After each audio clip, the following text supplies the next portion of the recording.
Okay, if y'all want to go ahead and take your seat, we're going to go ahead and get started again and get through it. Oh, wouldn't you like to be laying out on the beach right now? Okay, so we're moving forward through the process. Who's the boss? Who's going to help you? Once you determine which students need to take the test, your next course of action is to basically figure out who's going to be testing these kids. Bear kind of alluded to that you need to, you're going to be asking people stuff they don't necessarily want to do. Teachers do not like testing. Teachers don't like stopping their whatever their instruction is at the time to do this, especially if you're pulling teachers that like PE and they don't really have what they don't think they have a huge stake in this test, but everybody does, because these tests are important and they affect a lot of other things like school grades. So first you're going to create a list of potential test administrators, which will include all of your teachers, and also for proctors.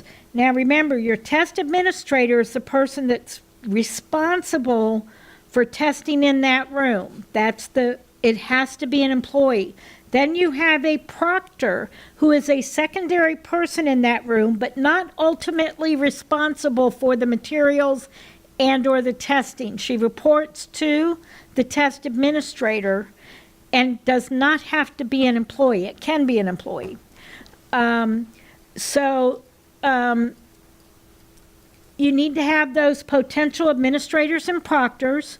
Once you've created that, you'll decide which role they'll play. Now, employees, test administrators must be an employee. Not all employees should be a test administrator, okay? You get to make that determination. There are teachers who do not have who shouldn't be test coordinators. Let's put it test administrators. You have proctors, paras who are absolutely capable of being a test administrator. You need to make that determination, okay? So you might have a room where a para is the test administrator and a teacher is the proctor, and that's okay.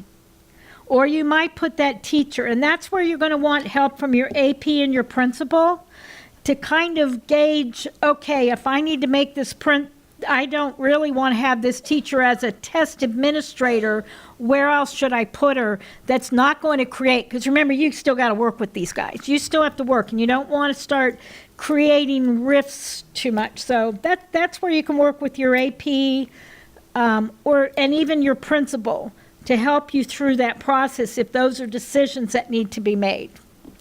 Okay? Then you're going to consult your test administrators and proctors to ensure their availability. Do not walk up to a teacher and say, would you become, or would you like to become a test administrator? I guarantee you the answer is no. You go up and you say, I need some test administrators on these days. Can you look at your schedule and tell me which days can you help me out? Okay? Never just ask them, do they want to do it? Because I guarantee you the answer is going to be no. Okay? So, test administrator, they must be that OCPM employee.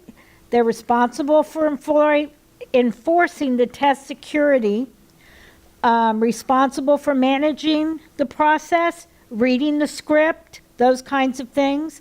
They must sign the prohibited activities agreement and the administration security agreement. So if they're going to be a test administrator, they've got two documents to sign. The other one is the proctor. They can be an OCPS employee or a Kelly sub-proctor or even an additions volunteer. They assist in the test administrator in monitoring the students and help maintaining that security. They support the test administrator and they only have to sign the test administration and security agreement. There's just one document for them to sign. If you can do it, it's always good if you can have a second person in the room. If there are ever any allegations of something happening in the room that shouldn't have happened, having that second person say, you know, no, I was there, I didn't see that, is always helpful if you have to go down that road.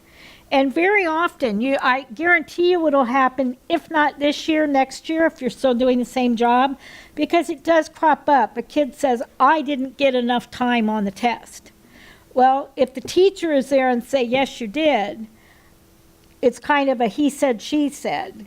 If you've got a second person there to say, nope, I was there, they got exactly the same amount of time, it then becomes way more enforceable, and it generally stops any issues right there.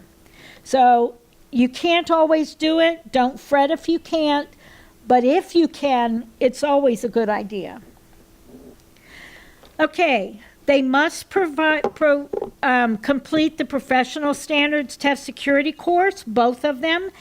Anybody having anything to do with testing has to do that.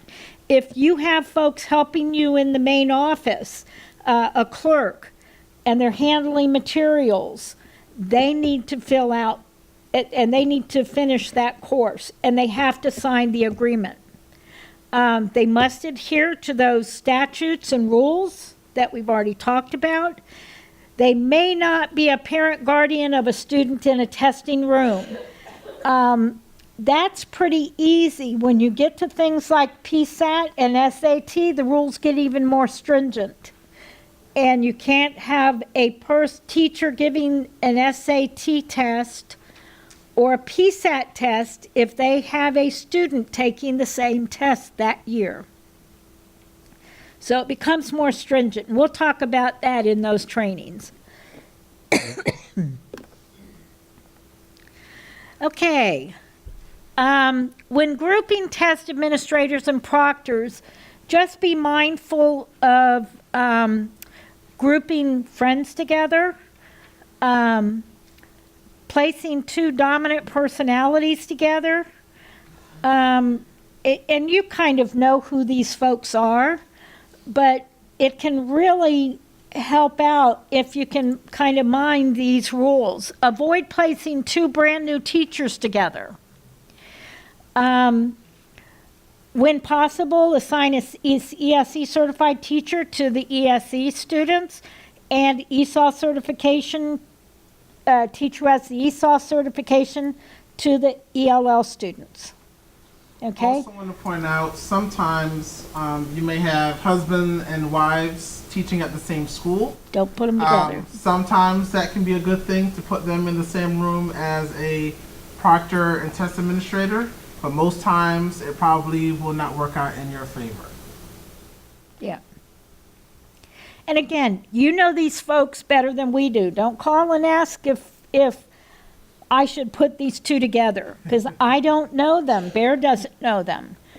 You need to talk to your AP. If it's a question, talk to your AP or your principal. Okay, so then you begin assigning, scheduling them and assigning them using a chart similar to this one below. The assigned role, what they're going to be doing, the dates they're scheduled, what room they're going to be in, which tests they're administering, and the population of students to be tested. In other words, is it just a regular room with kids that get no accommodations, or is it a room with students that have either ESE or ELL accommodations? Okay, then you begin assigning them to this, and that's the same slide.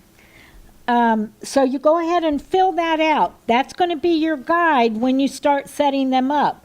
I've seen a lot of test coordinators where they actually have a map of their school as well, and those are available. Again, talk to your assistant principal, but there are map layouts of the rooms, And that's very helpful when you're going to assign rooms. The other thing to think about with that whole room assignment is you might not want to assign rooms in like a hallway where most of the kids are not testing. Because then you're going to have kids going back and forth. If it is going to go longer than one period, you might have kids going in front of the room, and then it becomes a noise distraction. So wherever possible, you want to make sure that you've grouped kids that are testing together. And again, you have to get it done. That may not always be possible. That's your rule. You always have to get things done. So yeah, if we want 2 people in a room, that's great. But if you don't have that many people, you have to get testing done on the day that's to be tested. So that may mean you only have 1 person. So always keep that in mind, what can be done within the time frame that you have to do it. Okay, it's your responsibility to provide explicit training. Even though we train you, now you've got to go back and train your folks. We will give you a PowerPoint with which to work, just like we get a PowerPoint from the state. Feel free to amend to that. I wouldn't take much out, but you can add things to that. Like some schools will give the directions over the intercom. I don't happen to think that's a great idea, but I know schools do it, and it does work beautifully. It just depends, but those are things you can add on to the PowerPoint that you use to provide the training to your teachers. Okay, here are some recommended topics to go over. You want to give them that glossary of acronyms and specific terminology. One of the biggest ones is segment and session. That gets confusing among some of the tests.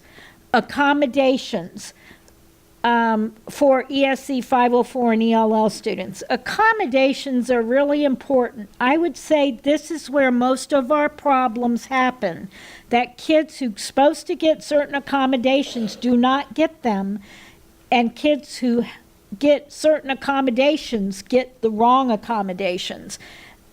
This creates a lot of the invalidations we have of a test, and it will invalidate a test if either of those scenarios happen. Student computer testing login credentials, accessing and navigating the test administrator site, and there are some additional helps when we get to that point that teachers can go through to learn how to navigate the site. Basic computer troubleshooting. Because you're on computers, you need to know a little bit about what can happen during testing. In addition, you need to make that TSR one of your good friends. Cookies and chocolate work really well for most of those guys, okay? Make them your friend. Make them know that they need to be there and that your support, you really need their help. Duties and procedures for the day of testing. There are checklists that we will be giving you, and responsibilities before, during, and after testing. Also, who to contact if there are any problems.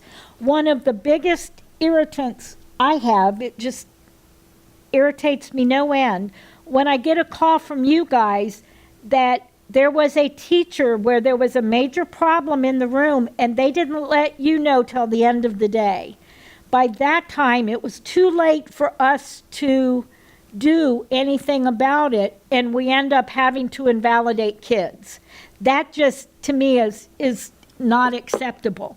You need to really let your folks know that if there are any issues, they need to contact you immediately. And I'd get up there and say it exactly like that. You know, there is no excuse for not calling you immediately and letting you know there was an issue. Because once that day goes over, one of the fundamental rules in testing is a student must complete a session within 1 day. Once that day ends, you're done for. There's no going back. But if you find out about it early in the day, then you can bring those kids back in, and sometimes we can fix the problem. Most times we can fix the problem. So really stress that when you're working with folks, that you are the person that needs to be in the know as soon as something happens. Okay, and just the general window and the bell schedule, whatever that's going to be. Okay, you're going to finalize, excuse me, your test administrator and proctor schedule, page numbers for the scripts. Most of the scripts are in the manual. Occasionally, the scripts will be a separate document, but it's very good to often page number those so they know which script, because sometimes there are scripts for different grade levels and or different tests in that manual. And just make it, you want to make it as error-proof as you can. And if you either tag those pages or you give them a list of the page numbers for their script, chances of them making an error are much less. Instructions for reading the script, which options to read. Sometimes there are options in the script. How to mark attendance. You need to know who showed up for testing and who didn't. Makeup testing is a huge thing after the initial day of testing. So you need to know who showed up and who didn't. That's going to be one of your big tasks the day after the first day of testing, is making sure that you know who you need to bring back in for makeup testing. How to handle special situations if a student becomes ill. How students should be dismissed once testing is complete. Most of the time, we do not dismiss until everybody is completed and the time is over on the test. The kids must remain in the room for the correct amount of time for that test. So they need to know those things. That just because a kid says he's finished, you don't send them off into the hallway or back to class. And also test security. Even though they've been through the security course, you want to reinforce that in your training. Testing policies specific to your school or your process. You can add the things. You can't really take away from the guidelines and the rules and the training, but you can add. Okay, paper-based accommodations. For computer-based testing, this used to be, you had a student that said on his IEP that he gets paper-based accommodations, and you'd order it from us, and we would supply it to you. What was happening was, when we went to computer-based testing, we had a huge number, and I'm talking dozens and dozens from schools, that either the staffing specialist and or the parent and or the teacher, sometimes all three, had an idea that my kid will do better on paper, I don't like computers, I don't trust computers, I just don't think he's going to do well on computer. And so we were ordering an enormous amount of paper tests for kids that should be taking them on the computer. And what was happening was these kids were doing lessons online in the classrooms with all of the online instruction we have. They were taking full courses online. They were doing other classroom tests online. That's not going to happen anymore. We have very specific guidelines about who we can order tests for, and you have to do a specific request, and it has to be approved by the ESE department. The accommodations are generally there provided to students who are unable to use the computer due to a diagnosed impairment or a demonstrated condition. Diagnosed impairment would be something along the lines of seizure disorder. That if they sit on the computer too long, they end up with a seizure. A documented demonstrated condition would be getting migraines maybe on the computer, or a student who had a recent concussion. Very often part of the doctor orders is no computer work. You have to provide the documented evidence for the accommodation, and the request page is out on where? IMS page, okay? And that is a live link if you download the PowerPoint. Again, become best friends with your staffing specialist and your compliance specialist. You need to make sure your teachers know which accommodations kids get in their classroom.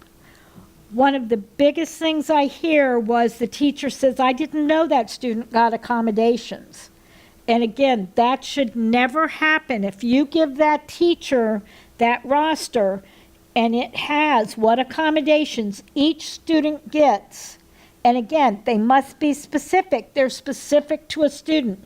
There is no such thing as a group accommodation, that everybody who is SLD gets this accommodation. That should never happen because it's not supposed to happen. An accommodation is specific to that student. The staffing specialist is responsible for ensuring that the ESE students and kids with 504 plans receive those accommodations, let you know what assistive devices they're supposed to have and what learning opportunities, so that they get the same learning opportunities as other students. Your compliance specialist, it does the same thing for the ELL students. So you want to review those IEPs 504 plans. Make sure you know what accommodations are needed. Now, there can be accommodations that a student has that are not acceptable for testing. Okay, that's very possible. You want to make sure you know what accommodations are acceptable, and those are always available on the appendix of every manual. Has a whole section on which accommodations are allowable. Remember, IEPs and 504s can change within weeks of testing. So make sure that even if you do this now, which isn't a bad idea, to get to know which kids have those IEPs and what their accommodations are, but to update that and see if there's any changes before testing starts. Yes, ma'am. You need to speak up because I'm very hard of hearing. Good morning. My question is, one of the accommodations that I noticed, especially for our seventh graders, is a screen reader. Now, the devices, I know you could maximize the font and everything, but now if it says the screen reader, is that something that the school has to buy? No. Screen reader, her question was about screen reader and enlarging screens. Screen reader, you sometimes will see as text-to-speech or screen reader. That's where a student can click on something and they have headphones and it'll read them to them. That is embedded in all the FSAA or the FSA and NGSSS tests.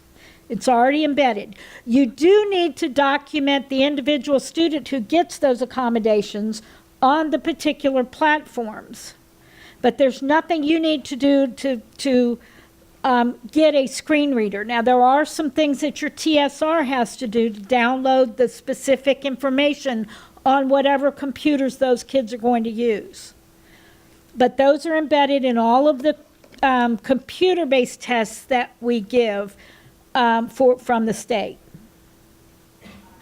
You also want to familiar yourself with the primary exceptionality codes, just to know what they are. Yes, ma'am. The text-to-speech has to be turned on for each student that gets that accommodation, correct? It has to be turned on for each specific student. Your TSR will download the specific programs onto the computer, so you need to know which computers those kids are going to be testing on. And then you will actually go into the programs and mark those students that they have these computer-based accommodations. And we'll go over all of that before each of the specific tests as to exactly how to do that. When you go to take, when we give the training for FSA, we're going to give a training on the FSA administration piece, and then we will also give specific training in how to navigate TIDE, which is the platform that FSA sits on. So there will actually be 2 trainings, and all of that will be explained in great detail. Okay? Okay. For ELL students, familiarize yourself with the ELL status codes. Just because they have a code there doesn't mean they get the accommodations. If they are LZ or LF, that means they've already been exited from the program. Confer with your principal and compliance specialist about establishing a library of those dictionaries. Remember, there is no such thing as a testing accommodation. There are educational accommodations. You can't give a student an accommodation that they are not using every day in the classroom and give them that accommodation on the test. If that student has additional time, they should be getting additional time in the classroom. If that student has reading test items to the student, then somebody ought to be reading those items in the classroom. You can't just do it on the test. If they don't need it in the classroom, they don't need it on the test. That's giving them an unfair advantage because this is something they're not using for classroom. Why would they need it on a test? Okay, one of the fundamental rules about accommodation, it must match exactly or nearly exactly what is happening in the classroom. Okay, and that's at the very top of every appendix. It's usually A or B in the back of every manual when it discusses accommodations. Okay, homeschool versus virtual school. Okay, as secondary kids, as secondary schools, well actually for any school, we have a huge population of Florida full-time virtual school students, or full-time Florida virtual school students, okay? Many times, homeschool students, parents will come in and say, I have a virtual school student, I need to enroll them.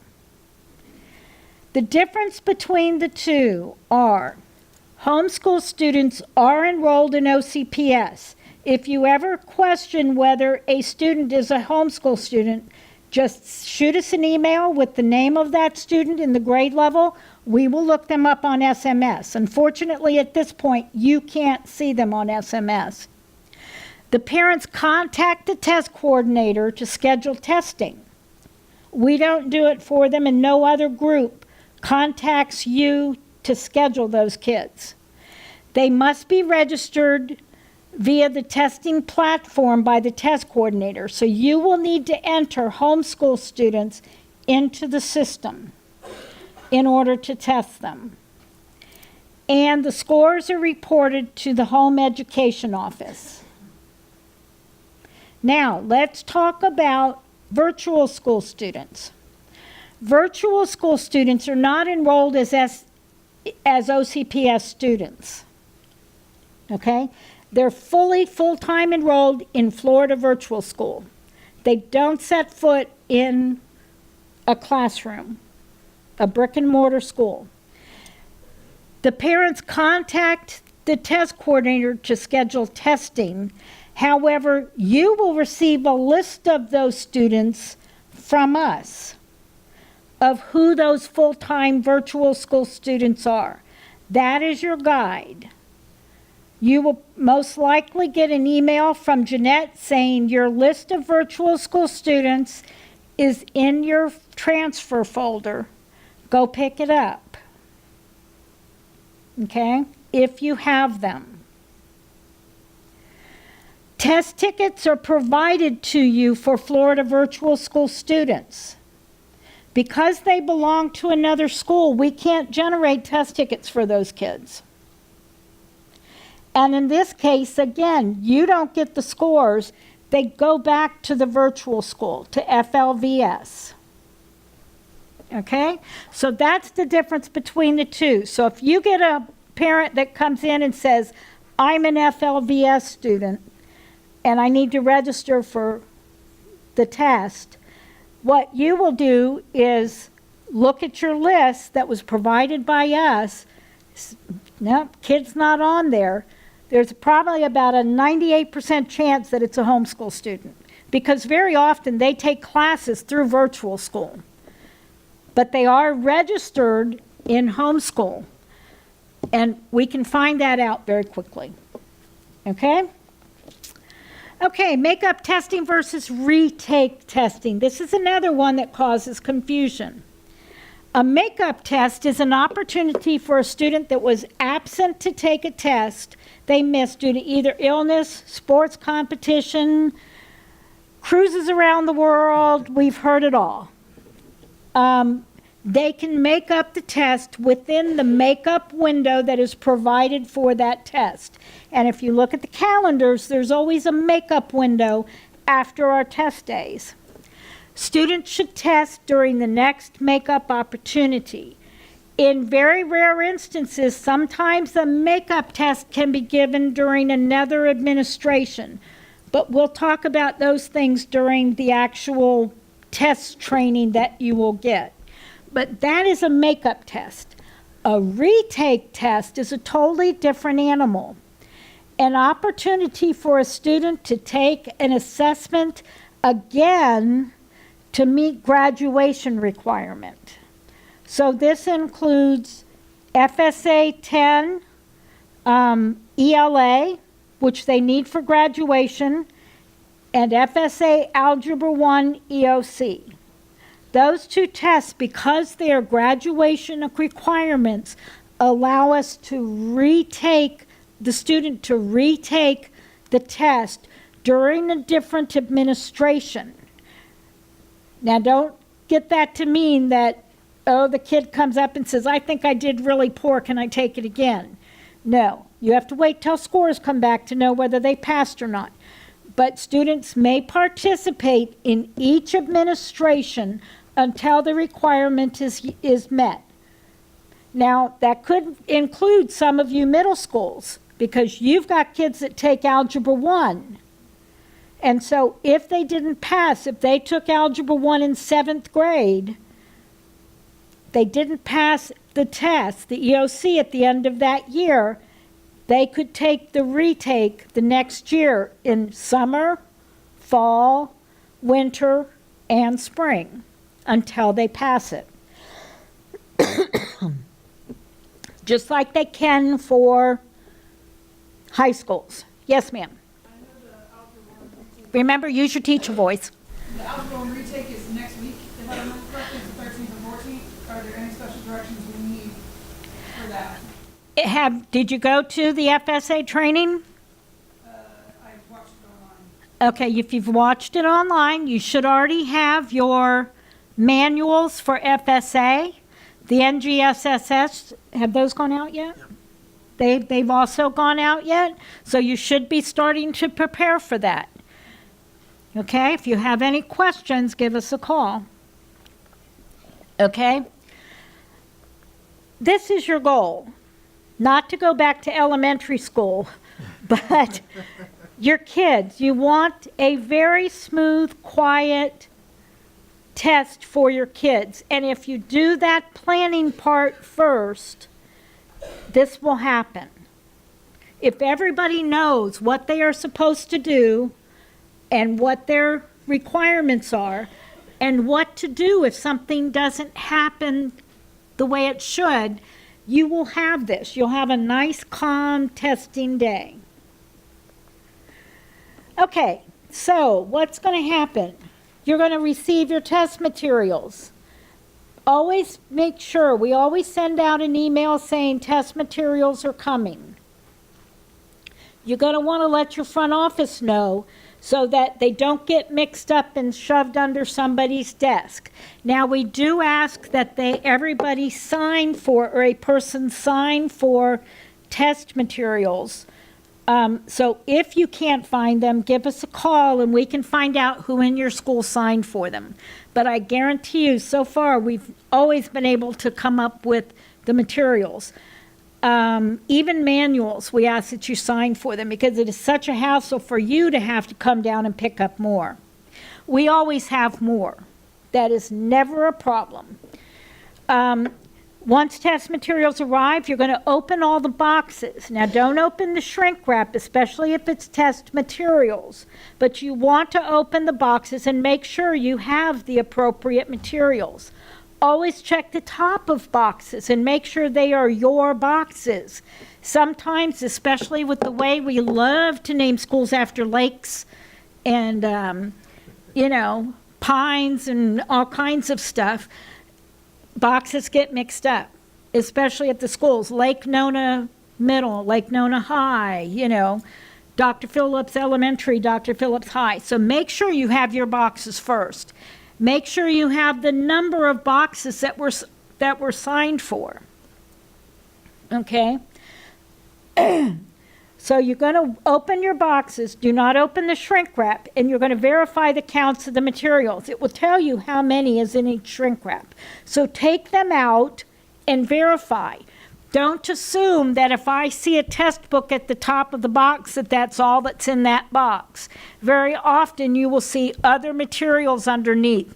Sometimes it feels like there's no rhyme or reason as to how they pack the boxes. So you must empty all the boxes first. Now you can put them back in the box in order, but if you have a problem with space, but always unpack and take everything out to check everything in. Then you're going to lock up your materials and you're going to complete the chain of custody form for secure materials.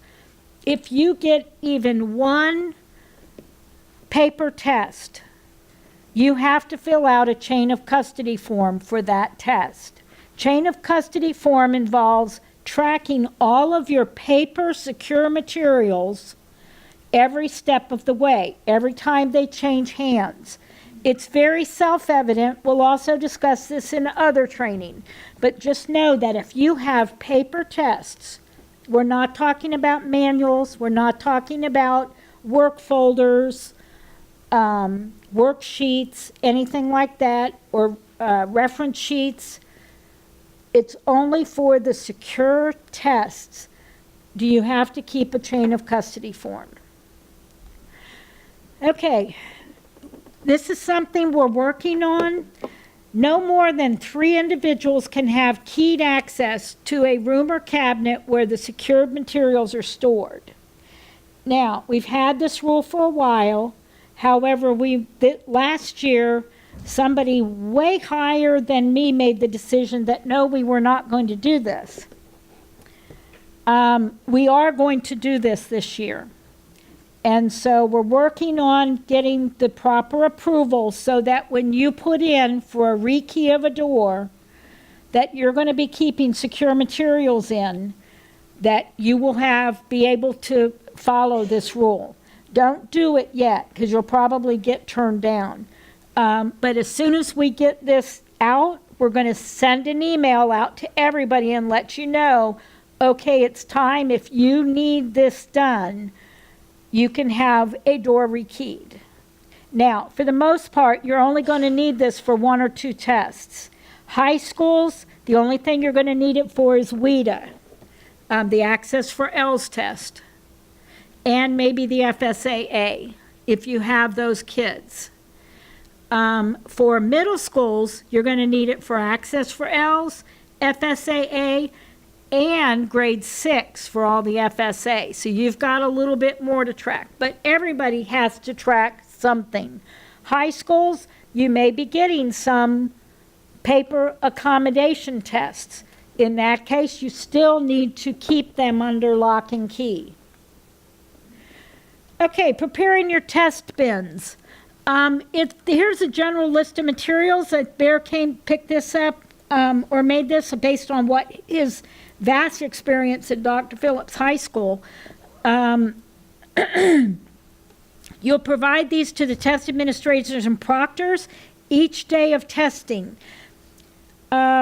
do not use paper bags, do not use plastic bags, Ziploc bags. It's much easier if you give them something that there's no way things are going to fall out of. Paper bags rip, plastic bags rip.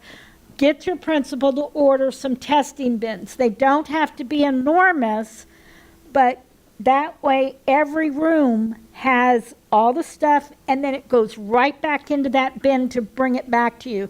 And there's no chance that things get, dropped and then not picked up. You don't want anybody carrying around 25 test books in their arms and walking through school with those test books.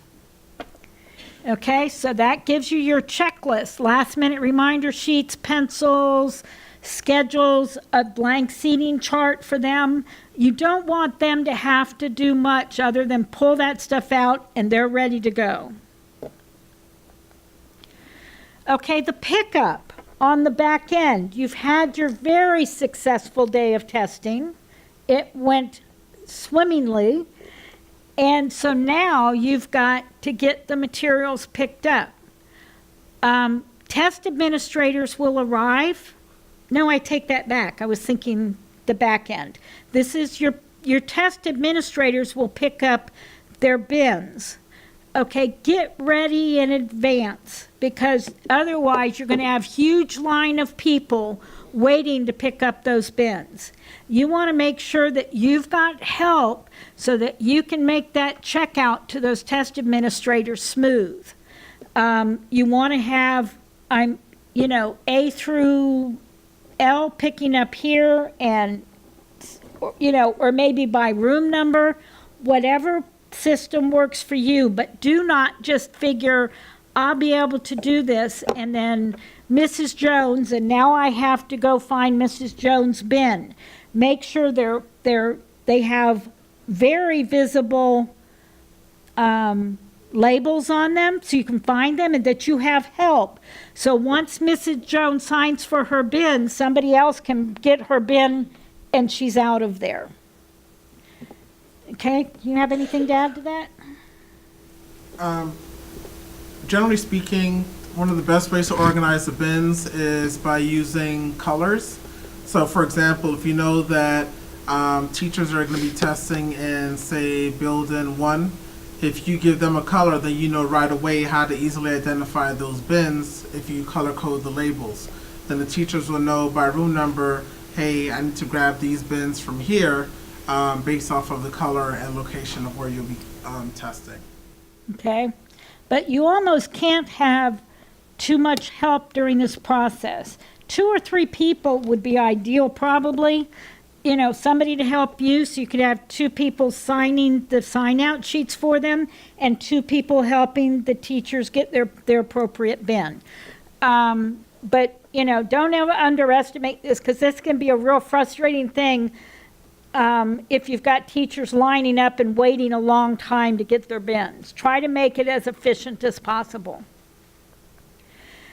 The day of test. Once students enter, they should be directed to a seat and informed of where to place their stuff. Electronic devices. This has just been never-ending change in things. When I started, we didn't even have to worry about electronic devices. There was none. 30 years ago, only, business people had those big old honking, car phone things. Now everybody has cell phones. How many of you all have a smartwatch that has access to the internet? Your kids do too. Those have to come off. They can take pictures. They can access the internet on those. They are an electronic device. I mean, we even went searching when this became a real issue quite a few years ago. I can go out and buy a pair of glasses that has a camera on the top of it that can record for $20. I mean, it's crazy. So you want to just make sure when you do your training with teachers that they know about this. Okay, and you have a specific procedure for how you're going to pick those up. Many schools I know have the students put their phone in a plastic bag, their watch in a plastic bag, and put their name on it. It goes in a separate bin by the teacher's desk. There is a take no prisoners when it comes to electronic device. If a student is caught with an electronic device, the test will be invalidated, period. There is no exception to I shouldn't say that. The only exception to the rule that we have made are students that are diabetic or have a seizure disorder, and they're being monitored on their device. For those kids, we have a very specific procedure for them. Okay? But that is the only exception we make right now for those kids. And basically what we do is we put them right at the front by the teacher, and somebody needs to monitor that student very closely during the entire test to make sure they're not using that for any other reason. Sometimes it's a cell phone, which is great, because then you can kind of put it out of the student's reach, but that they can hear if they get an alert that their blood sugar is getting low or something like that. But that's the only exception to the electronic device rule. Okay, again, determine what you're going to do with those materials beforehand, those electronic devices. Provide GPO account logins for students. Anybody know what a GPO account is? I'm going to tell you. A GPO account is basically a compilation of settings that have been set in place to ensure that the computer-based test environment is secure. This is something that our ITS department creates for each individual test, if it's a computer-based test, so that when the kids log in, the platform will work as it was meant to work, and that the student cannot go out onto the internet. They can't log into anything else as long as they're on that platform. Okay, it is very important that the students use those GPO accounts when they log on to their computer for the test. Teachers need to monitor and watch kids and make sure kids are using that. Okay? And again, they just ensure that the test platform works and that everything is secure. Your TSR will get information from their district folks as to how to maintain those accounts and make sure every computer is set up to receive it. And again, we use the GPO accounts for FSA tests, NGSSS tests, PERT, and CFEs. Now, your GPO accounts, where do you think you would find a GPO account? The IMS. You betcha. There is a place out there under resources that are actually, it's on the top of the page. It'll tell you what the GPO accounts are for that particular test. Okay, and there they are. With the username and the password, every student will use the same username and same password. Okay, how many of you all have heard of opting out? Okay, a few. Opting out is something that does not exist, kind of like leprechauns. The Florida Department of Education does not recognize it. We do not recognize or acknowledge it. However, we sort of have to. Basically, a group of parents came up with the idea that they did not want to take their kids taking these tests. And so they said, we're going to opt out. There are groups of these folks, very well organized. There is an opt-out Orlando group. There's an opt-out Florida group. And they will give you a long list, if you're a parent or if you go out there on the site, of how to opt out. None of that really exists. It is not anything we acknowledge. However, if you are contacted about opting out, refer the parent or guardian to your school principal. This is one where you can pass the buck. Okay? Do it. The other word you will hear is minimally participating. And again, there is no such thing. If they minimally participate, it counts as a student not testing. Okay? And I'm not going to get into all the details because we'd be here for another hour just discussing this. But just know that it's there. If you have questions about it, you give us a call. But Cindy, I do want to point out what minimal participation is. Okay? Some parents believe that if a kid opens a test booklet, then the state counts that as testing. Or if a kid logs into the computer and signs into the test, then that counts as them participating. Just because they log in, if they log in and do not answer questions, it doesn't count. For example, if you have kids that test, let's say they take session 1 of a test, but they never come back to take session 2, you didn't get a score based off of the portions that they've answered. They have to complete both sessions, and for ELA, they have to complete the writing and both sessions of the reading in order to get a score. Kids that minimally participate won't get a score. They won't count as having tested. Okay? On the day of testing, basically we treat them as any other student we would. If a student is opting out, they report to their scheduled testing room. If the student decides not to test, they're to sit quietly until testing is done. We're going to treat them like any other testing.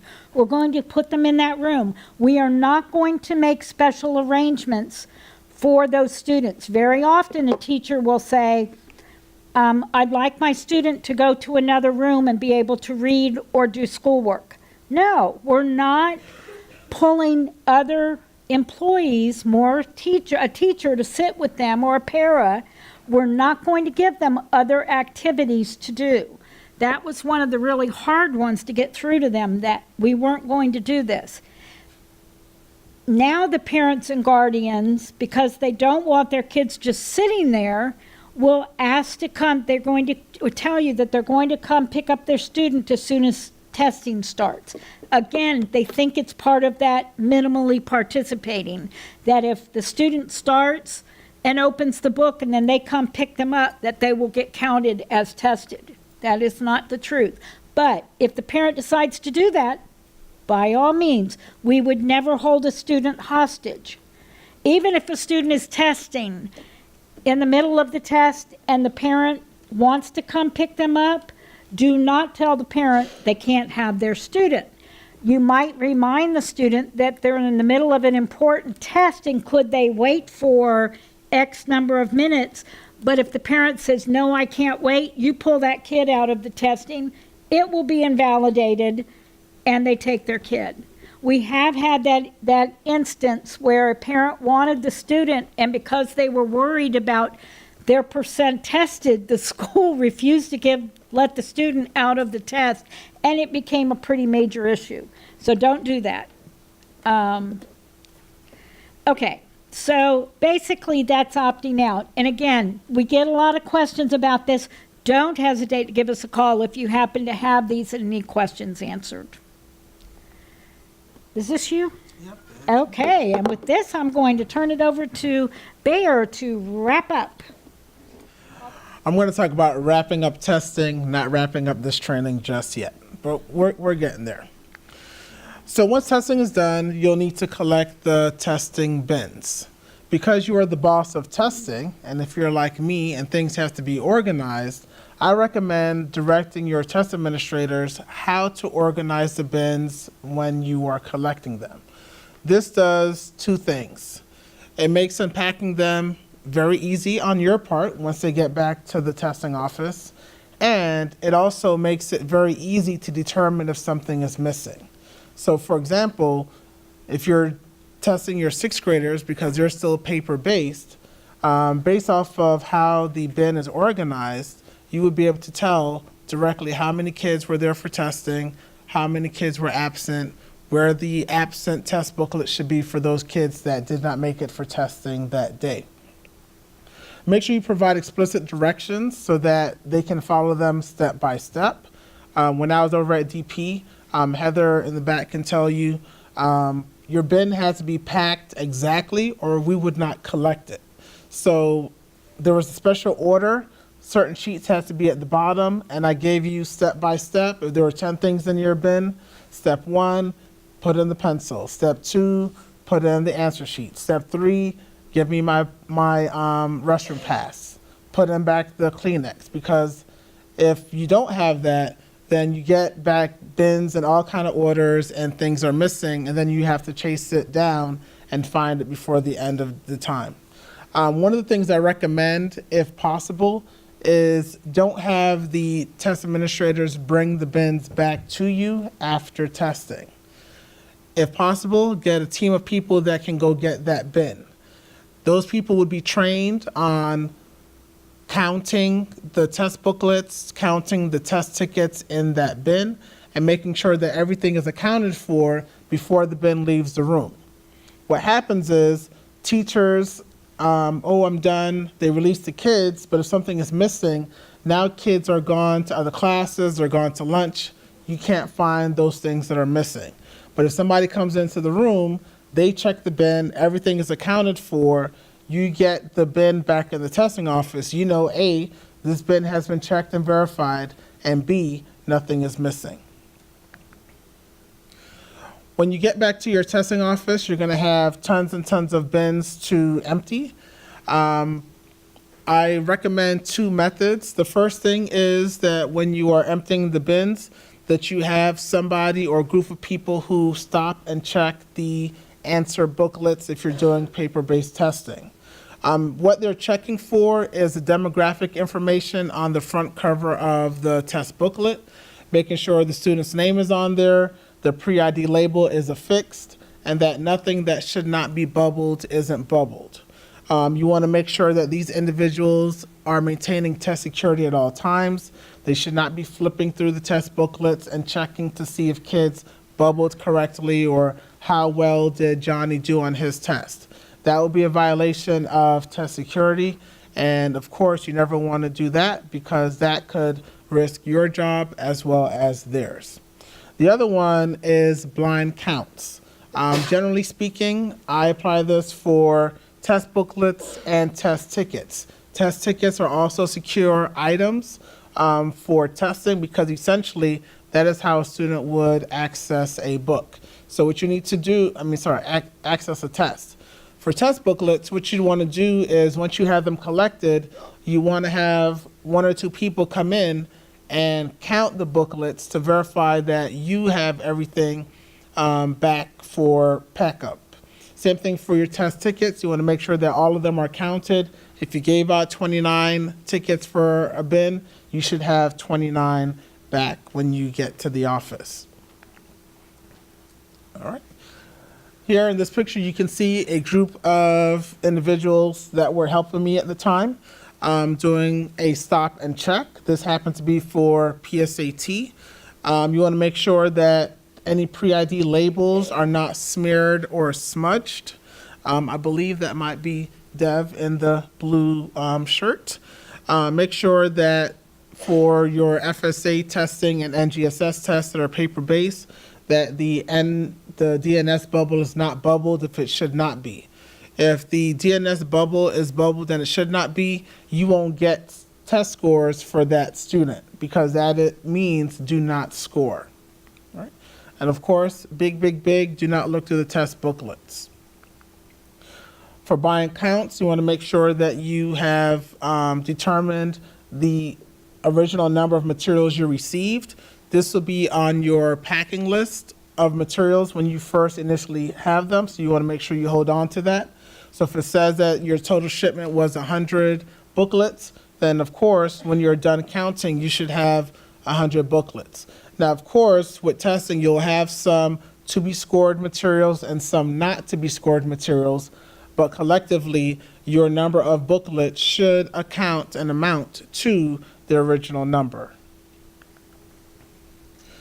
After you have verified your counts, of course, that is when you will start packing up your boxes of test booklets for those of you at the middle schools. For those of you at the high schools, you kind of have it made in the shade. Most of your tests don't have to be packed up because it's on the computer. Now, of course, at the high school level, if you're doing PSAT, NMSQT is paper-based, so you will need to follow these procedures. And the same thing applies for Access for Ls, and that's both at the middle, K-8s, and high schools. Make sure that you are using the correct labels for your boxes. You'll always receive some labels as part of your shipment. Make sure that you hold on to those. Generally, your labels will identify boxes as what needs to be scored and what does not need to be scored.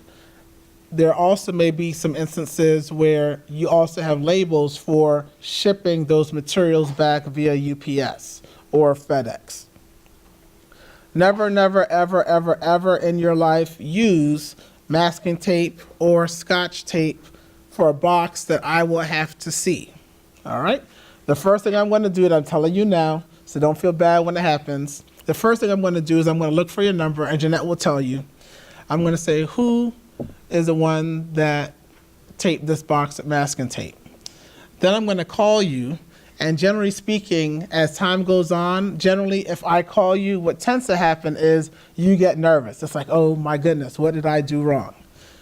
A lot of times when I call, it's not because you did anything wrong, but when I call you about this, it will be. And I'm like, Susie, why did you use masking tape for this box? Because what happens is masking tape, if it gets wet, it doesn't stick. There is no AC in the warehouse.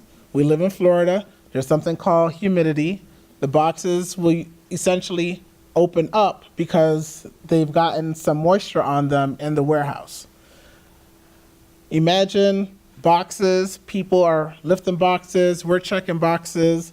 Sometimes boxes, you lift it up, the bottom falls out, and there goes 100 test booklets on the floor. So that's generally why you're going to call for me. Another thing we've seen people do, and it's okay if you run out of tape, I'm sure your principal will let you run to Walmart and buy some tape. What some people will do is they'll get Scotch tape, right? And they will put 10 strips of Scotch tape along the seam of the box.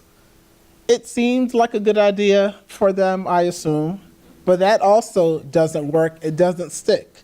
And every time, and I always take pictures, but I never send them, I probably should. And Jeanette will tell you when I'm at the warehouse, because then we have to stop and retape your box, because generally, by the time I see it, your box is wide open. So please never use Scotch tape or masking tape. And you're going to hear me say it again in other trainings, and somebody's still going to do it, and I'm going to call you about it. And it's okay, I will still love you, but I'm going to call you about your boxes. Now, when you have to, yes ma'am. What type of tape do you recommend?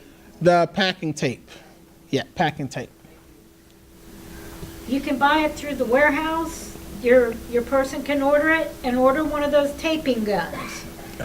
And a test coordinator must have the proper tools. Yes. All right, so we were talking about the warehouse just moments ago. So when your materials are packed up, we then schedule the courier service to come to your school and pick up those materials. They then go to the warehouse. I check them in to make sure that you have materials back so that they can be sent to the vendor.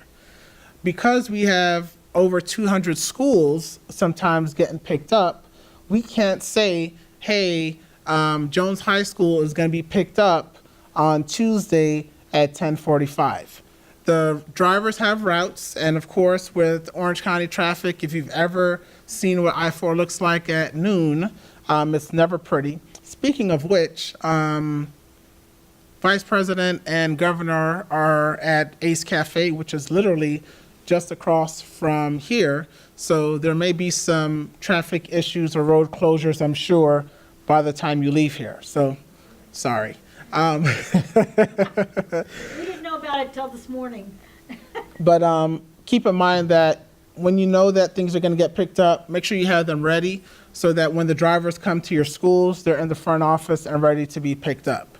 Now, of course, we know that sometimes you may have something up front to be picked up and they don't come the day you expected.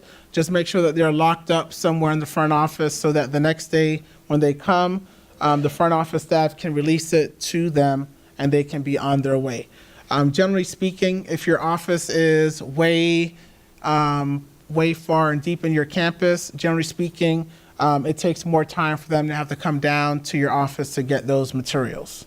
However, if you miss your pickup, they will not come back to get your materials. You will then have to deliver them to me at the warehouse. And that is a picture of the warehouse. The warehouse is located right across the street from Mid-Florida Tech, which is at the corner of Oak Ridge and John Young Parkway. The door that you see in the picture open is door number 3. I am always at door number 1, which is the one furthest to the right. If you ever had, or if you ever have to, generally you'll see me in a t-shirt and some jeans, and we always prefer that you deliver them first thing in the morning. All right? First thing in the morning is when we would like to have your boxes if you miss your pickup. The reason why is because the state doesn't really give us a large turnaround time for getting those materials picked up.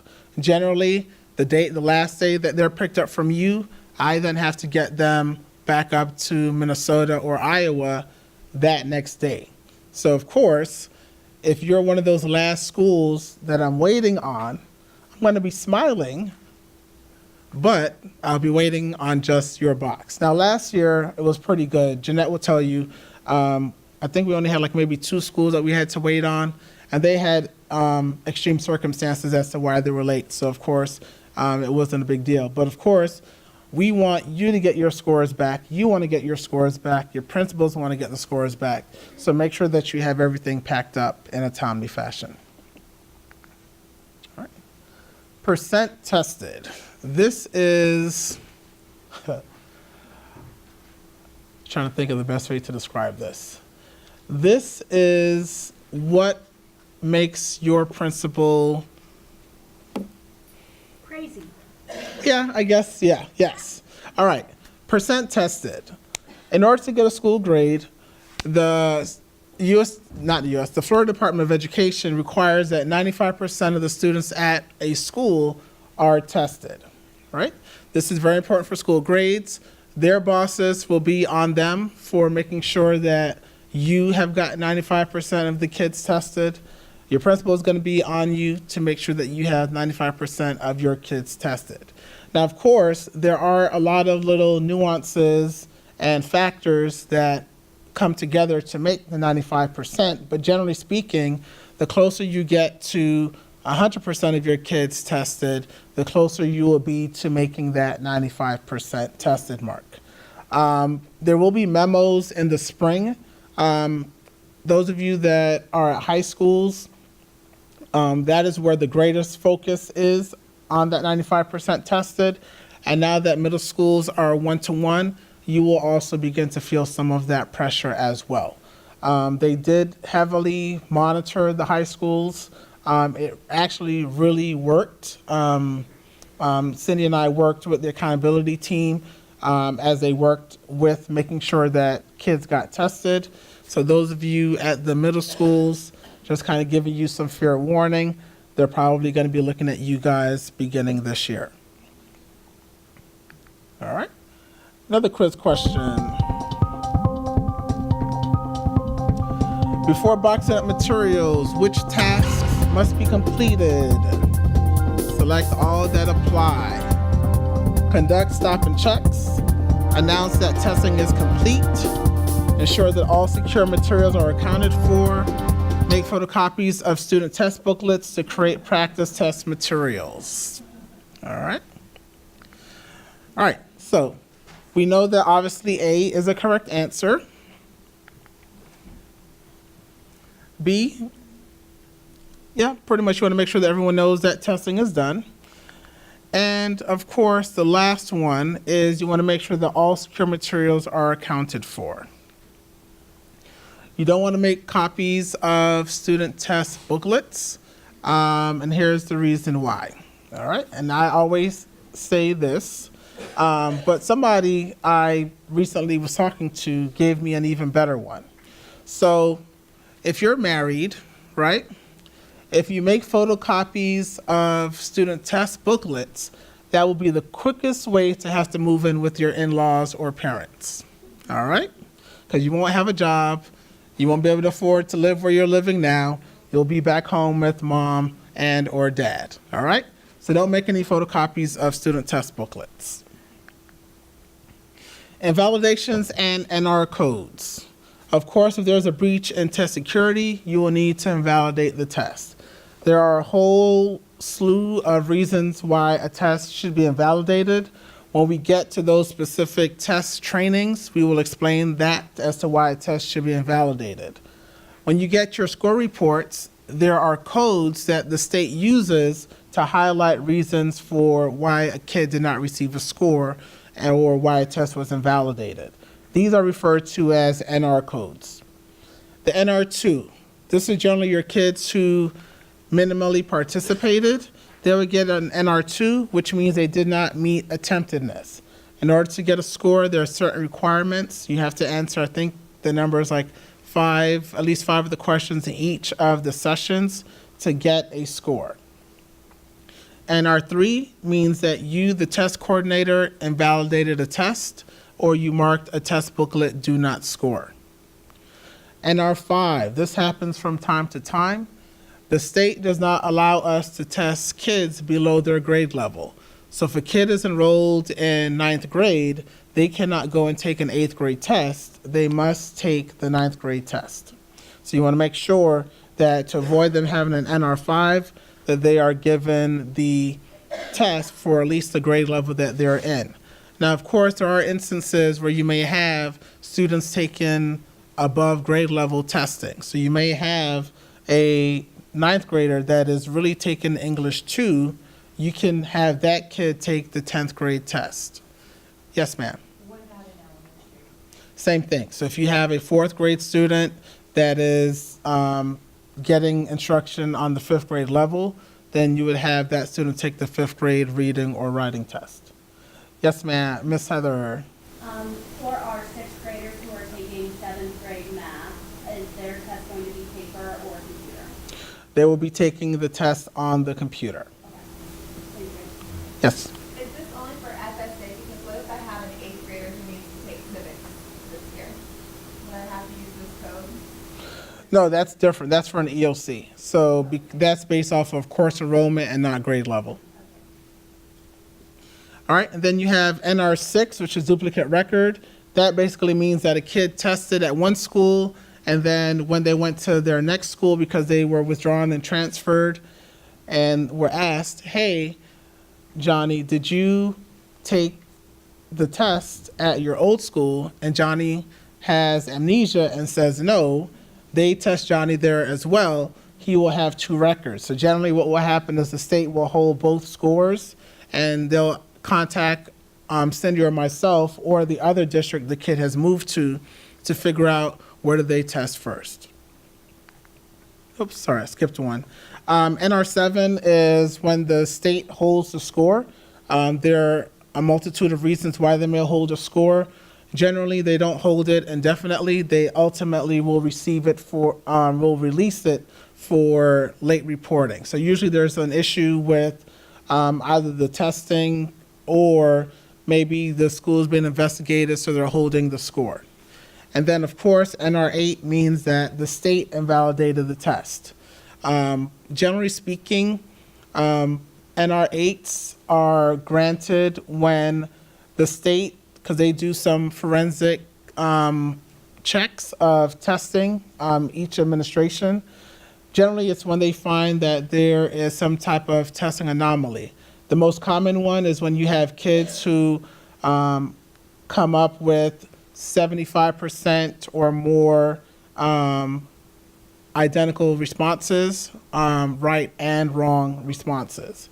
Generally speaking, that means that somebody was copying off of the other person, or somebody was being coached on their answers to test questions. So generally that means the state has invalidated the test. There is an appeals process, which we will always explain if you are affected by that. Our goal, though, of course, is for there never to be NR8s at your school. Now, there are test security documents. These documents are in place to basically provide coverage for yourself as proof that you're compliant. Before, you used to have to pack all these up and ship them back to us, and then we would have to go look for them if the state wanted to do an investigation at the warehouse. But now we allow you to upload those documents, and we no longer take the district assessment coordinator only boxes. There is information on the IMS page, and of course, when we do our trainings, we go into greater details about this process. There are 3 methods by which you can have your documents scanned and uploaded. The most common one that we recommend is scan to USB. Essentially, what you would do is you would place your documents on your copier. Your copiers at your schools have a port where a USB can be plugged in, and you would follow the steps, and the documents, they get scanned and saved to that USB drive, and then you just upload the file. You can also scan and have the copier send it to your email. That's generally for smaller administrations, and of course, based off the size of the file, your email may or may not accept the actual file. And then, of course, if you don't have access to the big black copiers with the USB drive, so you're at a charter school, you can use a desktop printer or one of those OfficeJet type printers and scan it directly to your computer and upload it. One of the things that is very important is that you follow the encryption steps in the directions. That basically applies a password to the document so that only somebody who has the password can open the file. This is what the form online looks like that you will have to complete when uploading your files. This should be done no later than 1 week after the window has closed. We know that in the month of May, you'll have so many tests going on that it will probably put you behind in getting things scanned, but make sure that you get them scanned before the last day of school, because what you don't want is you don't want me to call during the summer while you're in Italy, and you know that there's time differences and different time zones, and I'm calling you when it's 2 o'clock in the morning saying, hey, Janet, we didn't get this document, and now your principal has to go in your office and figure out where this document is so that Cindy or myself can see it.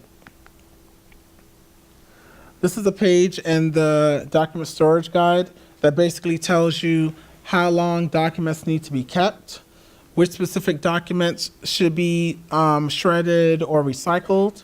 And I always refer this to the new test coordinators because generally speaking, you're coming in from someone else who was the test coordinator before you, and you may find documents and you're not sure what to do with them. This page here will tell you what specifically to do with those individual documents. These are the documents that generally are scanned and recorded for each administration. Administration record and security checklist, that is for your paper-based accommodations and your paper-based testing. Security log, chain of custody form, seating charts, and then the test administrator and security agreements. The administration record and security checklist, as we mentioned before, is for paper-based tests. This document keeps record of the security number and which book was assigned to which student. We do have an Excel version that we make available to you in spring so that you can scan the barcodes on your test booklets and it will automatically input it into the spreadsheet. So if you don't yet have a barcode scanner, you want to either have your principal invest in one for you or become best friends with your media specialist and ask him or her to let you borrow it when testing time comes. I do know that there are some test administrators, you'll get a call, they're in the media center scanning their test booklets in preparation for testing.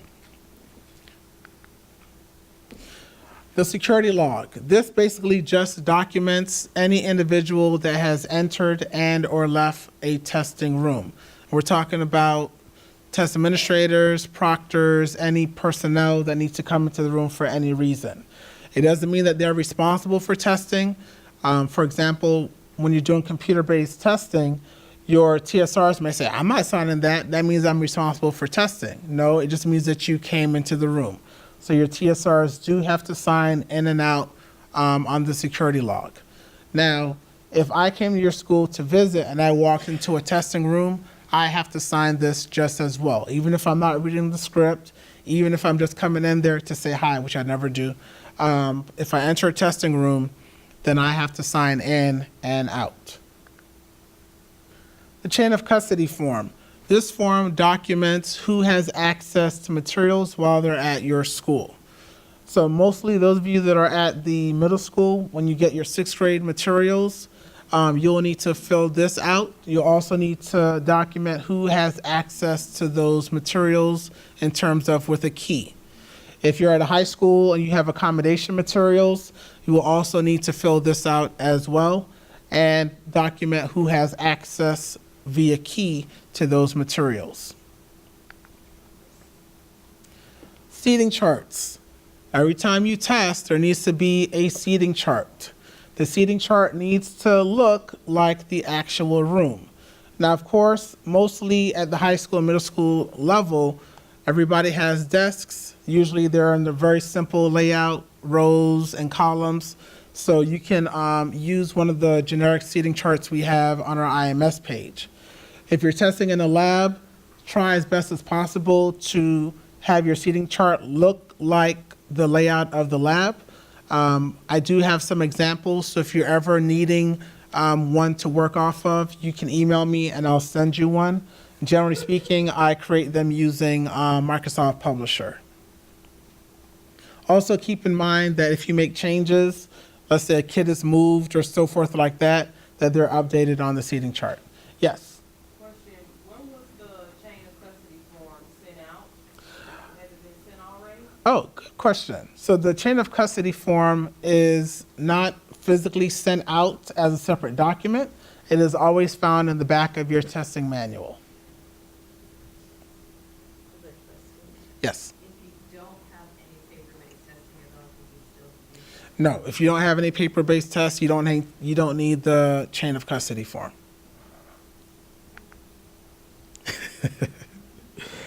All right, test administrator prohibited activities agreement. This has to be signed by each of your test administrators. And then, of course, you have to upload it. Now, once they fill this out, they just need to fill it out one time for the school year. So if you have somebody that is administering the FSA ELA retake next week and they have signed this, they don't need to sign another one in the spring. Just make sure you hold on to it for your records as proof that they have already signed and completed the form. The same thing applies to the test administration and security agreement. This is signed by both your test administrator and the proctor. Again, they only need to sign it once. And then, of course, you want to make sure that you have it so that it can be loaded to the TDM site. All right. Another, yes, ma'am.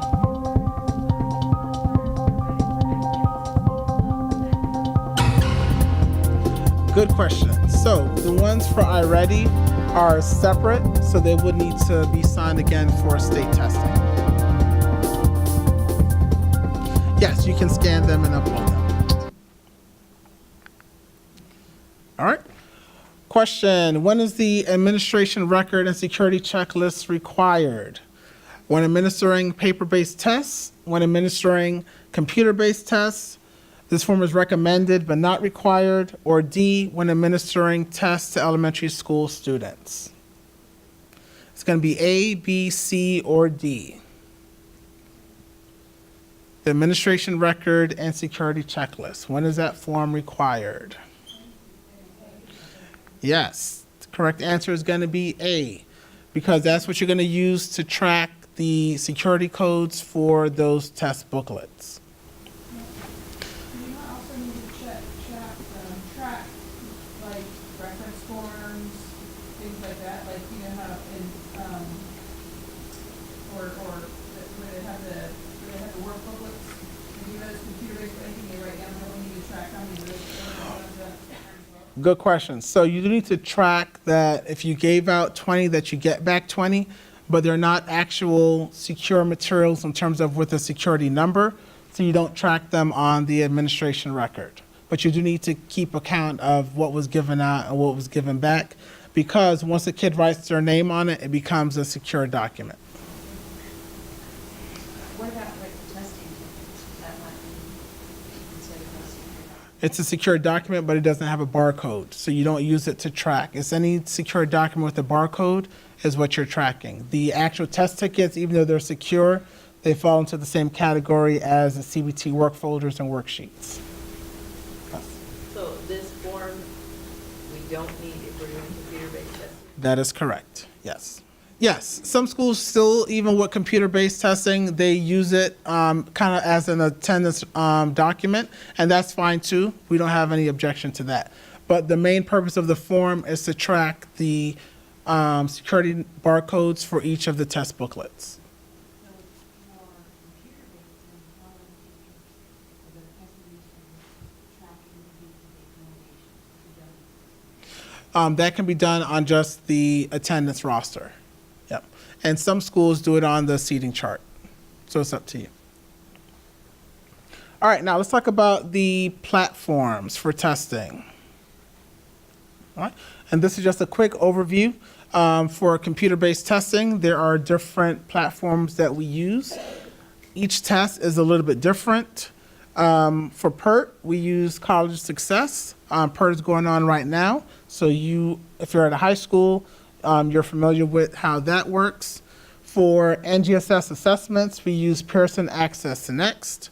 That is civics, science, if you're at middle school with 8th graders, biology, and U.S. history at the high school level. TIDE is for Florida Standards Assessments. That is your ELA and math, and then Algebra 1 and geometry. Unify is the platform we use for our common final exams and any locally created exams that your teachers are creating at the school sites. And of course, also the PMA activities. And then we use WIDA for Access 4Ls. With computer-based testing, there will be times when computers are not working. All right, there will be times when computers aren't working, so you will need to require or request the help of your TSR. All right, you want to be nice to your TSR. You want to be nice to your TSR. You want to be nice to your TSR. All right, they hold the power of the world in their hands. All right.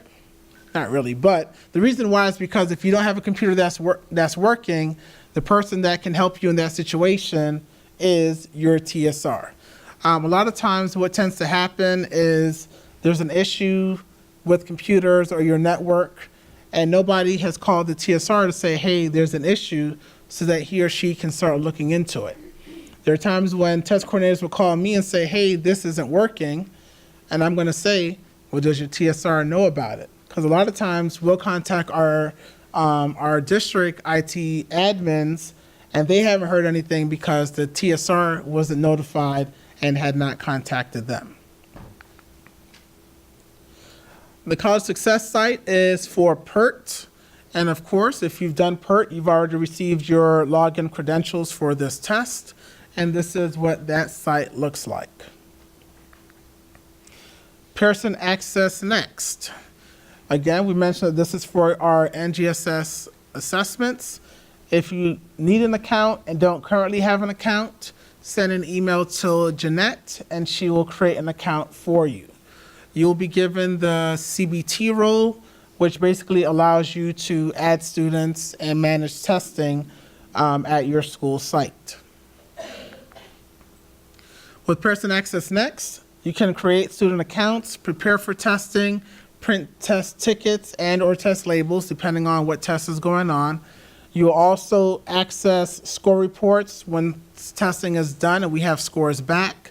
And you can also monitor testing in Pearson Access Next. Pearson Access Next is not the favorite platform of test coordinators. It is my favorite. Although last year I had a little episode where it wasn't my favorite.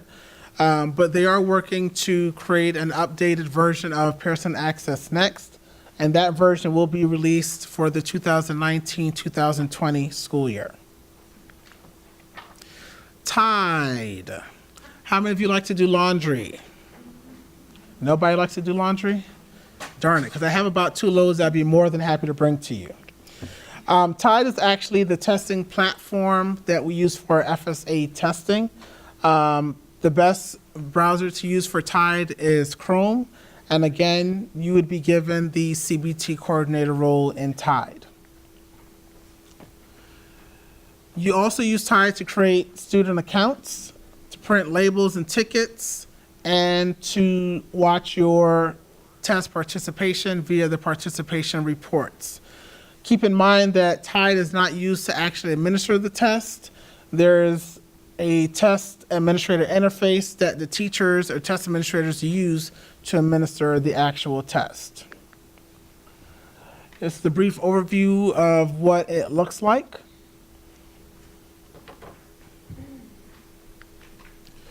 And then there's Unify.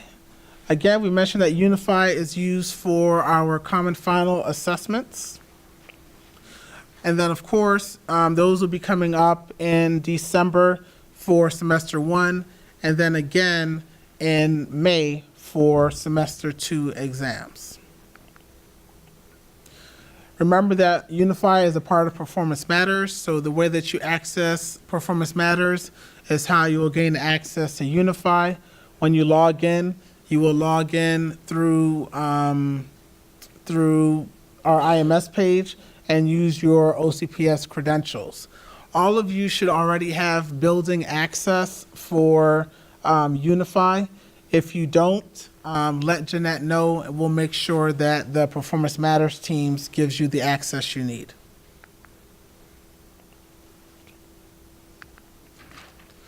And then there's the WIDA site. For WIDA, this is what we use for Access for Ls. There are 2 sites. There is the what we call the AMS site, which is where you will manage testing, student accounts, etc. And then there's the training site, which is where your test administrators will access in order to be trained in preparation for administering the test. Okay. The starting lineup. As we've mentioned before, you are not the only person that can get this job done. It requires a team effort, all right? I can assure you that if you try to do this job by yourself, if you're the type of person that only I can do it, I have to do everything, you're gonna get burnt out before you get started, and it won't be a happy year for you, all right? Just make sure that you know that there will be people who will make your job difficult. Expect it, don't be surprised.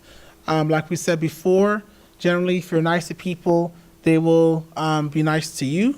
They will do things even though they don't want to do it, but don't allow them to walk over you either, all right? You want to make sure that you collaborate, all right? Ask for help. Seek out people who are more knowledgeable than you are. And of course, you want to make sure that the people you seek out are knowledgeable with the correct information. There are times when people are knowledgeable, but they don't have all the correct information. Always make sure that you communicate clearly and timely with your teachers, parents, and students. And then, of course, if you need to send emails out to everyone at your school, make sure that you verify that with your principal. When you're communicating via email, you want to make sure that your messages are concise. Generally speaking, you don't like to read very long emails, so try not to send very long emails because we know that teachers really don't read emails anyways. So generally speaking, if you provide a short, detailed message, they'll get what you're trying to give them and they can follow up with the correct action as needed. Keep in mind that there are many ways that you can get in contact with students and parents. You can post things on your school marquee. If there is a school website, you can post things there. If you have a newsletter, and there may be times when you may need permission from your principal to send a Connect Orange message. Your testing office. This is where you're going to spend a lot of time. It's very difficult for your testing office to be a classroom. So, and when I say classroom, where kids are going to be in, because you will have secure materials. But generally speaking, a classroom-sized space is generally ideal because you will need to process materials and get things and store things for testing. Make sure that your chair is comfortable. You're going to be doing a lot of sitting in there. If you do have a VariDesk, you may have seen commercials. Those do come in handy. We have them upstairs. I love them when I'm working on long, tedious processes to be able to stand up and not have to be glued to a chair all the time. Make sure you have a desk calendar, or at least a big calendar that you can put up on the wall, like a dry erase wall calendar. That way it will help you keep track of dates of things coming up as you're planning for testing. Also, I recommend having a paper cutter. When I was a test coordinator my first year, I didn't have the smarts of using a paper cutter. So when I was cutting out test tickets, I did it with a scissor. I would grab about 5 sheets at a time. I'd bribe my sister and a few friends, and then they would come into the office. We would cut up test tickets and then put them in test bins. Then the next year I got smart. I found a paper cutter, and it made life so much easier. So if you don't have a paper cutter, try to get one. A lot of times they're laying around your school campuses not being used. Another thing we recommend is having a dual monitor setup for your computer. If you don't have 2 monitors, beg your principal, or I'm joking, I was gonna say steal one, but no, don't steal a monitor, but it is very helpful to have 2 monitors. It increases your ability to look back and forth between different documents, as well as when you're doing your spreadsheets and VLOOKUPs and so forth like that. It makes that so much easier for you. And then, of course, you want to make sure that you keep your office very secure.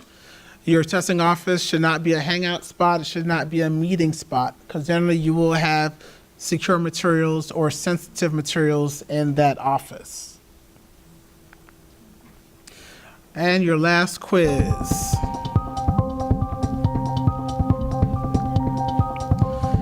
Access to the testing office should be equivalent to security at which of the following locations? The airport, the courthouse, the vault at a bank, the principal's office to test elementary school students. Yes, it should be like Fort Knox. All right. When we started the training, we showed you a picture of runners at the starting line. Here's a picture of people running. Notice that they are not at the finish line, all right? You're just getting started. You're just getting on your way. Hang in there. Take a break. Drink some water. Don't give up. If you have questions, call Cindy or myself. If you need to cry, call Cindy or myself.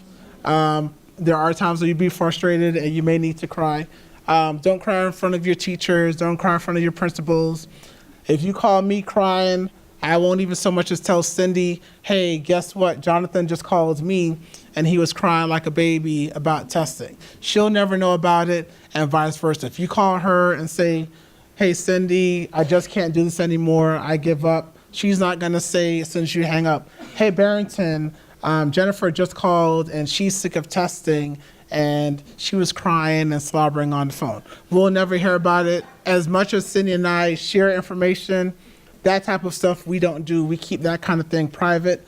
We know it's a stressful job. We know that it can be demanding and overwhelming at times, and it's okay. We're all human. You can also scream and yell. Sometimes the Yes. frustration gets there.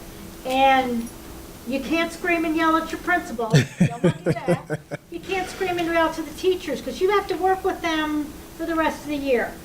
By all means, I've had it happen. I've heard everything.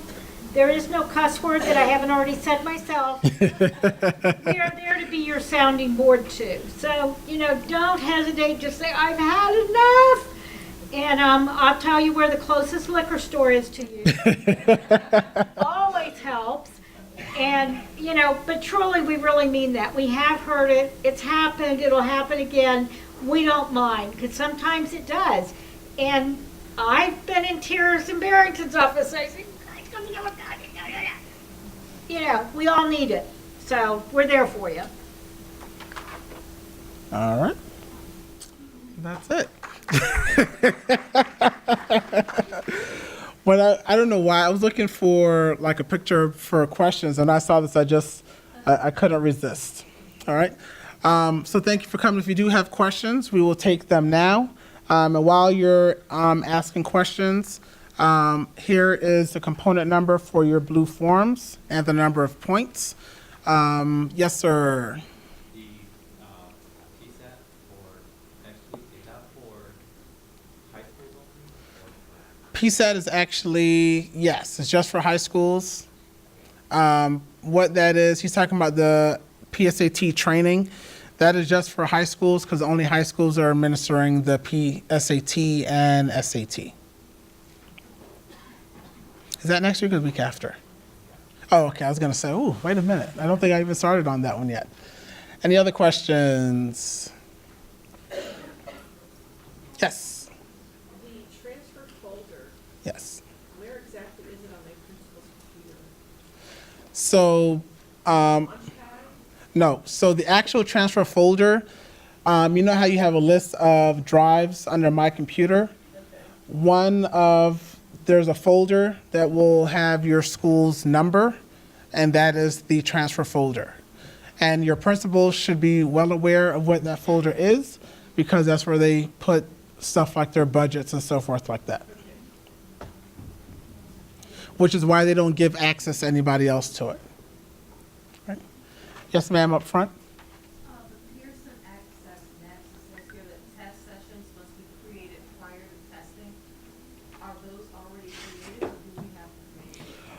So once you've determined how you're going to be testing your kids in terms of the rooms and so forth like that, you would actually move the kids' accounts into test sessions, and we can walk you through that process. The difference with Tide is you just give them the ticket, and the test administrator creates the session when they're beginning testing. But for Pearson Access Next, you create that in advance. There will be specific training for each of those platforms before you have to use it. Okay, one more question. Yes. About test days and makeup days. Okay, I just don't understand. If there's a test day and you don't test on the day, can you use the makeup day? So You here, have to test on the day. Right. And then do the makeup day. So here's how that works. On the test calendar, let's say testing is September 6th, right? So on September 6th, anybody that needs to test on September 6th.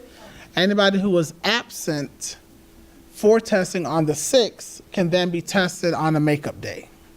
But you can't decide, well, I don't want to test on the 6th, the 7th is a makeup day, so we're going to go ahead and test our kids on the makeup day. Yes.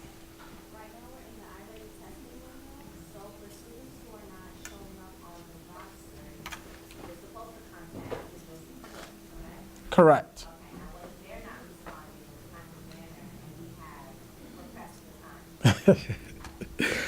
All right, so for iReady, one of the bigger reasons why a student isn't showing up on a roster is, there's really three reasons, but the main reason generally is two. One of the major reasons is they are not attached to an actual teacher. There's a placeholder teacher that's in there. The system will not roster them if there's a placeholder teacher there. So once an actual teacher is assigned to that class, then they will be rostered. If that is not the case, the other situation where a kid would not be rostered is they don't have a FLE ID. If they don't have a FLE ID, it can't link their accounts, and therefore they're sitting kind of out in outer space and not rostered up. If you find that you are putting in requests over and over again, and it's, you're running out of time, sometimes if you email Cindy and I, we can sometimes push the process along. I do know that one of the reasons why it's taking a little bit longer than usual is the individuals who normally fix those tickets. I realize that some of them are at school sites filling in as those placeholder teachers until those positions are filled. I did just hear from, if it is an issue with the flea ID number, and you are coming up to testing, and you need to have that student tested, you may send the student name and the student SID to Stacy Neal, STACY, and it's NEAL, along with their regular SID number, and she will push it to the front of the line to try to get a flea ID number for that student. Please do not just send her lists of kids if they are not coming up for testing, because they are absolutely bombarded. But if you have some kids that are coming up for the retake testing, which starts next week, or they need flickers, by all means, go ahead and send her, and she will bump them to the front of the list and try to get their flea ID pushed through. But do not just send her all the names. She doesn't want that, and we don't want to mess up the system just to get flea IDs for kids who may not need it for a while. Okay, I just got that information this morning. Yes. Yep. I have an, okay. My biggest challenge has been trying to find scores for kids because scores are all over the place. So, you know, I've got sheets for everything. Do you think that when Skyward has started that there will be one location where you can find all the scores? Because that is, well, I have the luxury of doing middle and high school. Mm-hmm. So it's just like I'm trying to, if I knew everybody's score right now, Right. it would make life a lot easier. But trying to find who needs to take a test is hard. Right. So Skyward, we're not getting for a while, but generally speaking, that should put more things, when I say in a while, like we're not going to get it in December. Skyward won't be fully implemented until next school year. Why is it possible that I could pull up a kid's name and I could see every test that they've ever taken? And that's a perfect world, but Right. I would love to do that. No, I agree. And I would love for you to have that opportunity as well. And I can see every test that they've taken. I Right. can look in 3 or 4 different places. Generally speaking, the best place to start, I always recommend, is to look in baseball card, because it has, especially like for on the high school level, it has the tests, especially like if they've taken Algebra 1, for example, several times, you will see each year what their scores are. So generally speaking, I recommend starting there. Now, of course, there are some tests that are not in baseball card as yet. For example, SAT and ACT scores. We are working to get that eventually added, but they're not currently there as yet. So we are working to make it, to improve it, because we do know you guys have a lot to do, and having everything in one place would make life tons easier. SMS isn't connected to anything. SMS is connected, yes, but the interfaces, because of when SMS was created, basically, everything else is newer. So SMS is a little bit behind in terms of interacting well with everything else, which is why we have EDW and baseball card and so forth like that. And even on the student detail report, if I pull that, that still doesn't have everything either. Right. Okay. Yes. I just wondered if it was me. No, it's not just you. It's not just you. Yes, sir. I have a student who is scheduled to take the algebra retake, but she told me that she's taking it over the summer. I saw your email about additional scores coming out. Yes, Will those be out before the retake? they're already out. Yeah, we sent an email that they were out. They've been out for about 3 weeks now. So if you go into either Tide for Algebra 1, you can go into the reporting system and pull down their scores. So if she's taken it twice, there should be 2 scores? Well, she would have only taken it, as far as like if she took it in the summer, she only had one opportunity in the summer to take it. So there'll just be one score from the summer. If she took it in the spring, then you'd be able to pull down a roster of spring scores as well. But of course, again, as we said before, you'd want to look in a baseball card. Yes, ma'am.